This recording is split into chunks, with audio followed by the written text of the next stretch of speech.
In this video, I'm going to showcase my Sandblast post-process shader that I have developed in Unreal Engine 4. This shader has 3 exposed parameters that allows you to control various properties of the Sandblast effect. The brightness parameter controls the brightness.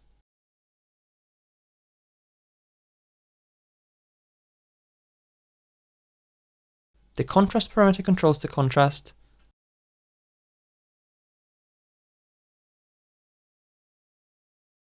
And the opacity parameter controls the opacity.